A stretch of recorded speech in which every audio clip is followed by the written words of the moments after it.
What I've got here today is a setup we're going to install for a client who just set up a brand new home office. This is going to be mounted on the back of a large screen LED television that's mounted to the wall on a swing arm. He didn't want to have a PC on his desk. He wanted to be able to just look up at the TV and do his work from there.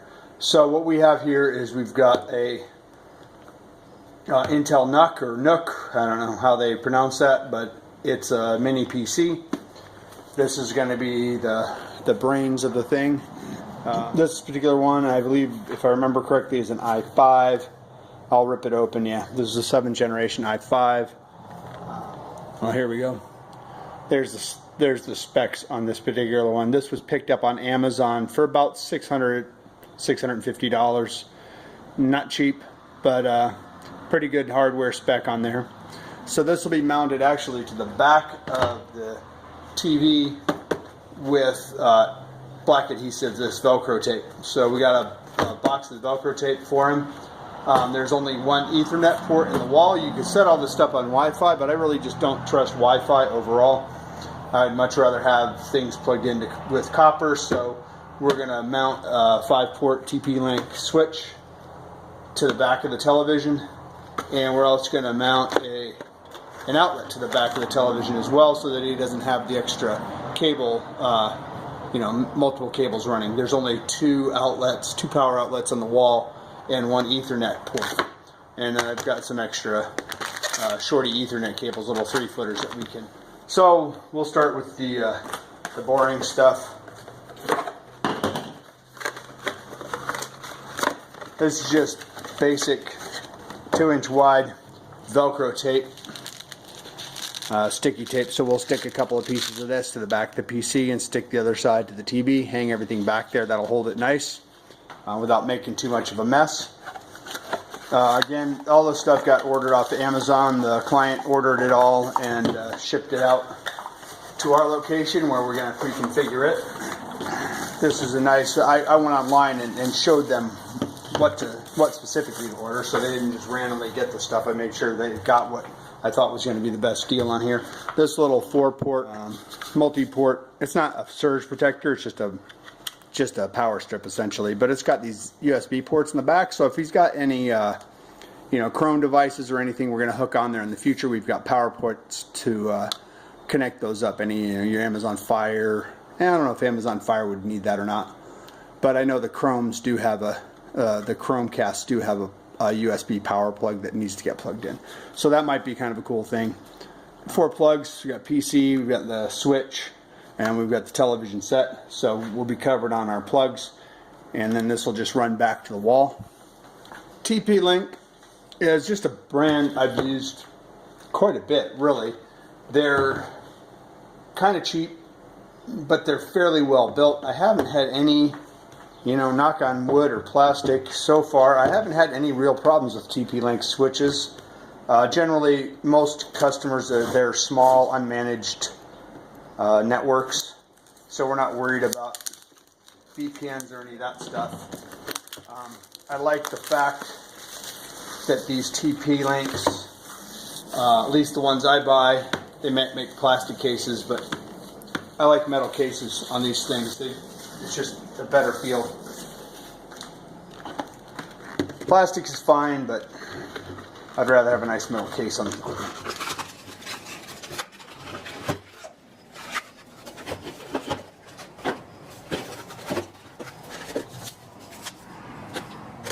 There's really nothing to these. They're plug and play. You just plug them in and go.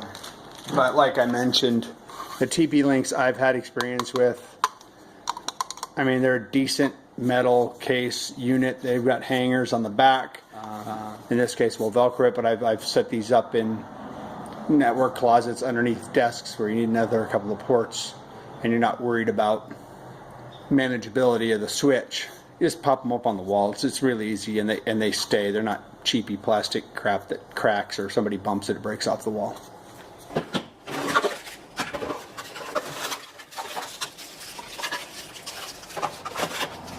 That right there is a lot of wasted cardboard. It's a little bit ridiculous, but whatever. Could be a lot less packaging on that. Alright, the fun thing, the mini PC. We've got quite a few of these in at customer sites. We've had good luck with the Intel NUCs. We almost exclusively use them for conference rooms where we can wall mount these, where they need a PC hooked to either a smart TV or a dumb TV. I actually prefer the dumb TV because most clients in a business setting don't need the smart TV features. They just want a PC attached to it. So these you can wall mount. In the past we've used Zotac, which are also good machines. The NUCs are just a little bit smaller. They're just a nice design. They don't overheat as long as you hang them right. And they make for a pretty quick PC for business kind of use. I don't know if you want to run much for games on these things. Again, with the over packaging, such as life.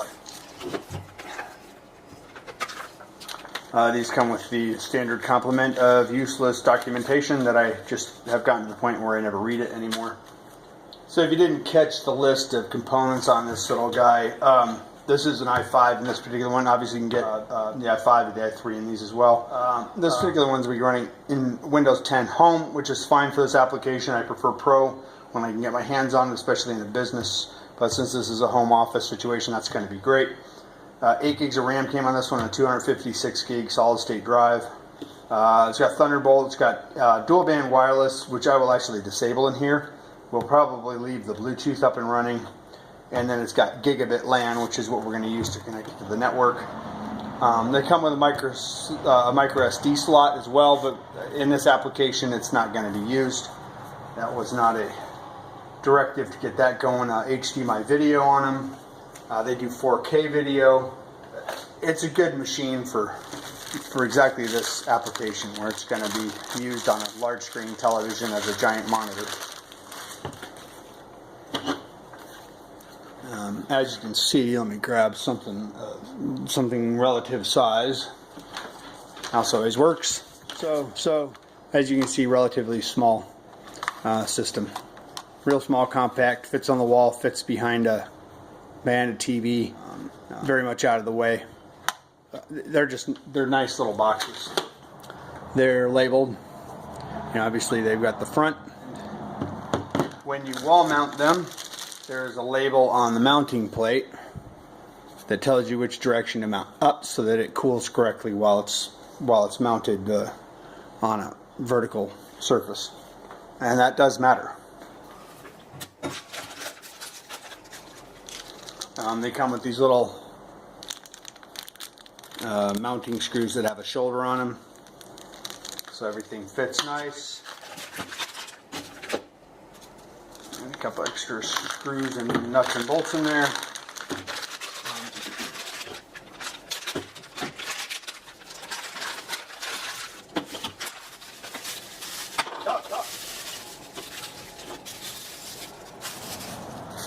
Depending on where you are in the world, too, they do come with a complement of different adapters for different outlets around the world. And this is obviously AU, Europe, a UK plug, and a good old US plug. I think that's not handy for us, but it'd be handy for lots of people. I guess maybe even if you want to travel, you could bring it along with you. It's not very big. The AC adapter has a cover, and these guys just pop right in there, and you're ready to go. Locks in place, and it's slim, so putting it into your adapter doesn't take up a ton of room.